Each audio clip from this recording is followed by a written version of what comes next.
play tonight against Calgary here? Well, there shouldn't be, and that can be said for both teams. So I'm sure it'll be a competitive night. The provincial rival, Battle of Alberta, any way you want to put it. But it's also two teams that are scrapping for points and are desperate for them. And we much more than they, but it always is a competitive night, regardless of where you play against the Flames, and I don't expect anything different.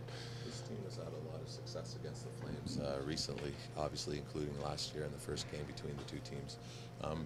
Do you just match up well, or is it about being up for the Battle of Alberta?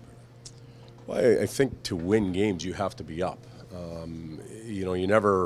I don't think you sneak away wins consistently with not being prepared to play or emotionally involved. So that takes care of itself. We've had some breaks. We've been able to come back in games against this team where we haven't played well, particularly last year. So we've stuck with things when they probably weren't going real well, which is a good sign for us. But they're always close. The games are tight. Even the first game this season took an empty netter and a late breakaway in the third period to seal a 1-0 victory at that point. And I don't see it being any different. They can go either way. Laurent Brossoit got his first NHL win in this building. He had a tough second goal against. Did you like how he battled during the course of the game against Maple Leafs? Because he certainly faced a lot of high-caliber opportunities. Well, if I was handing out the 3 stars after the first period, he would have got all 3. He kept us in a sloppily played period. They had numerous scoring opportunities in outnumbered situations, 2-on-0s, 2-on-1s, 3-on-1s, where we just got sloppy, and he played extremely well then. And as I said after the game, you look at the score and you see 6 for Toronto. You don't pin that on the goaltender by any means. He the empty netter and a couple of the others were layups. They just made such good plays that it didn't matter who was in there, they were going to score. So I thought he had a pretty admirable game. We need him to respond again tonight with another one to have success. How crucial is the stretch for Brossoit as well as the team, obviously? Well, it's always about the team, and the goaltender is the one guy that stays on the ice for virtually all 60 minutes.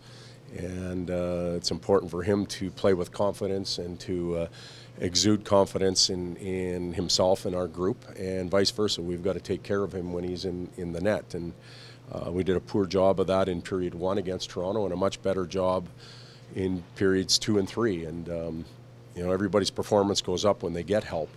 And he has to provide it for our group, and our group has to provide it for him. There's a chance he could play, yep.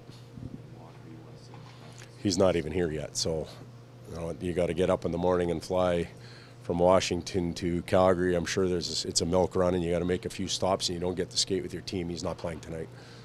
This city knows well of Chris Russell's value to his team. Somewhat unfairly, he was criticized and ridiculed for what happened the other night. What makes you believe that he's the type of professional who will bounce back and have a big game this evening? Well, Chris Russell's a character individual. That's why our team cares so much about him. And whoever's criticizing this individual probably has never played a competitive sport in their life. And if they have, and they've been perfect, and that event never occurred to them, then they should be in the Hall of Fame somewhere. You know what? Mistakes happen. There was no intent for him to shoot it in our net. That's the one video clip we don't even review. What are we going to look at?